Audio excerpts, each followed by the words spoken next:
নমস্কার। আরও একটি নতুন রেসিপির সাথে তানিয়াস রান্নাঘরে আপনাদের স্বাগত জানাই। আজকে আমি একটি জলখাবার থালি আপনাদের সঙ্গে শেয়ার করতে চলেছি।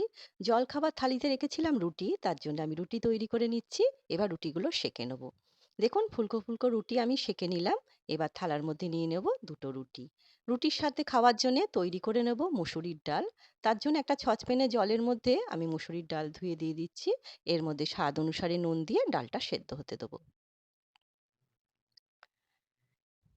এবার ওপর থেকে এই ফেনাগুলো একটুখানি ফেলে দিচ্ছি, তাহলে মুসুরির ডাল সেদ্ধটা খেতে বেশ ভালো লাগবে। ডালটা সেদ্ধ হয়ে গেছে, নামানোর আগে একটা কাঁচা লঙ্কা ভেঙে দিলাম। একজন কমেন্ট করেছিলেন, মুসুরির ডাল সেদ্ধ দিয়ে কেউ রুটি খায়? অবশ্যই খায়, খেতেও বেশ ভালো লাগে। আপনি অবশ্যই একদিন খেয়ে দেখবেন, আশা করছি আপনারও নিশ্চয়ই ভালো লাগবে। এবার এর মধ্যে একটুখানি বাটার দিলাম। ডিম পোচ তৈরি করব, তার জন্য সসপ্যানের মধ্যে বাটার দিলাম, দিয়ে একটা ডিম ভেঙে দিচ্ছি। আপনারা চাইলে কিন্তু তেল দিয়েও ডিম পোচটা তৈরি করতে পারেন। এবার ওপর থেকে সামান্য একটুখানি স্বাদ অনুসারে দেবো নুন আর একটুখানি গোলমরিচের গুঁড়ো। তাহলেই কিন্তু ডিম পোচটা তৈরি হয়ে যাবে। ডিম পোচটা তৈরি হয়ে গেছে, সেটা আমি নিয়ে নিচ্ছি। আর ফলের মধ্যে রেখেছিলাম একটা কলা, কিছু আপেল আর মৌসম্বি লেবু। আজকে সকালের এই স্বাস্থ্যকর জলখাবার থালিটি আপনাদের কেমন লাগলো? ছোট্ট একটা কমেন্ট করে অবশ্যই জানাবেন। ভালো লাগলে অবশ্যই ট্রাই করে দেখবেন।